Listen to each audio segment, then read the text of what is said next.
et sœurs, je suis dévastée, je suis dégoûtée. Je comprends pas. Je comprends pas comment se fait-il que des choses comme celles que je vais vous présenter se produisent présentement.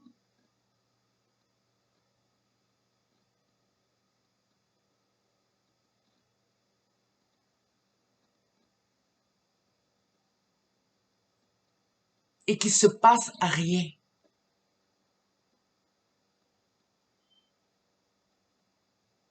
Jusqu'à quand? Jusqu'à quand la guerre en Afrique? Jusqu'à quand on va tuer des pauvres innocents?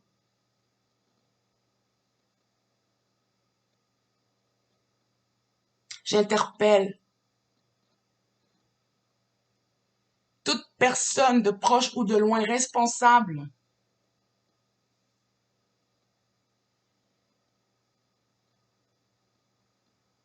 aux dirigeants des pays africains. Quand est-ce que vous allez mettre votre pied à terre? Quand est-ce que vous allez réagir face à cette guerre? Quand est-ce que vous allez vous réveiller, que vous allez vous lever et que vous allez protéger ces humains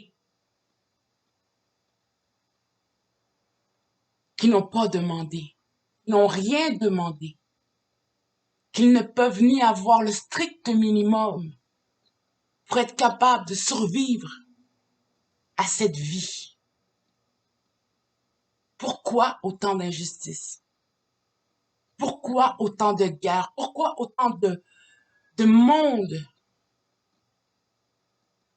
fou par l'argent, fou par l'argent, fou par l'argent?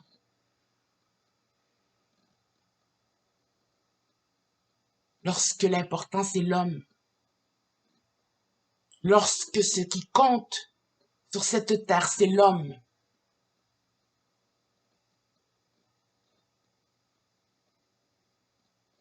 sincèrement, j'éprouve beaucoup de peine pour ce qui arrive présentement.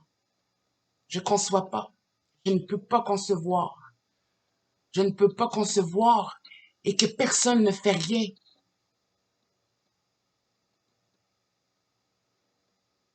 Les pays occidentaux, comme l'Amérique, les États-Unis, le Canada,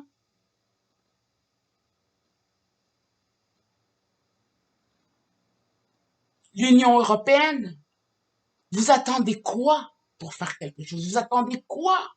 Vous attendez quoi?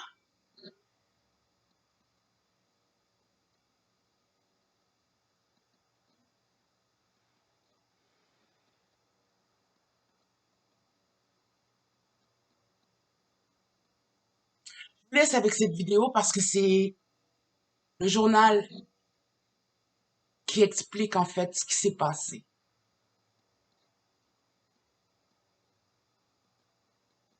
J'aimerais dire Yako à toutes ces personnes, les femmes, les enfants,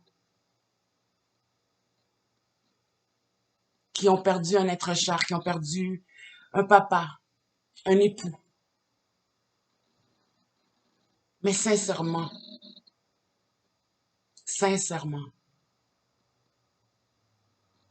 il faudrait que chacun de nous se lève pour mettre un holà à cette guerre sans fin, injuste, qui fait des milliers et des milliers de morts depuis des années. Depuis des années. On en vient à cette attaque dimanche dans le nord du Burkina Faso. Elle a visé des gendarmes à Ignata. Le bilan est encore provisoire. Il fait état de 20 morts au moins. Donc, les assaillants sont présentés comme des terroristes. Wassim Nasr, bonjour. Vous avez plus d'informations sur le déroulé des faits d'abord? On sait effectivement qu'il y a eu un grand rassemblement donc des djihadistes d'Al-Qaïda à moto et en véhicule et que l'attaque a été, on va dire, bien préparée. Mais que surtout, les éléments qu'on a, c'est que ce détachement donc, de gendarmerie de burkinabé ne profitait pas d'une logistique adéquate. Ils étaient là-bas depuis un moment. Ça faisait plusieurs semaines qu'ils envoyaient des messages pour qu'ils soient relevés, donc par les militaires de Djibo, qu'on voit sur la carte, c'est pas très loin, et que les militaires de Djibo apparemment refusaient d'y aller par voie terrestre, voulaient éventuellement les relever, mais s'ils sont héliportés. Donc ça donne une idée de la dangerosité de la situation sur cette zone-là. On a eu aussi, j'ai aussi pu consulter une sorte de communication donc entre Ignata et Djibo où il disait en gros, il rappelait une communication antérieure du 27 octobre, une communication du 12, qui disait qu'ils n'avaient même pas assez de nourriture pour survivre, qu'ils étaient obligés de chasser autour du détachement pour manger. Donc c'est assez, on va dire, significatif, surtout quand on sait qu'il y a une prime alimentaire en général dont devaient profiter les soldats ou les militaires déployés sur cette zone, et que même si c'est dérisoire, ils ont une prime aussi quand ils sont dans une zone dangereuse. Donc toutes les conditions réunies pour le résultat qu'on a vu, et comme vous l'avez très bien dit, 20 au moins. On sait qu'aussi il y a on va dire des disparus. On ne sait pas s'ils sont otages, s'ils ont été tués, mais visiblement le bilan sera plus lourd. Ils étaient là pour protéger une mine d'or, c'est ça?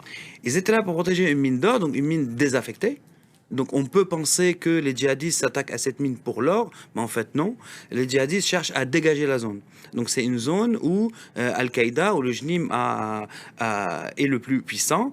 Il a chassé l'État islamique depuis un moment, donc le front entre le JNIM et l'État islamique a reculé de plusieurs kilomètres. Donc on est sûr que c'est Al-Qaïda. Et la mine était toujours protégée parce qu'elle a été fermée, non pas parce qu'elle était plus productive, mais parce qu'elle était mal gérée.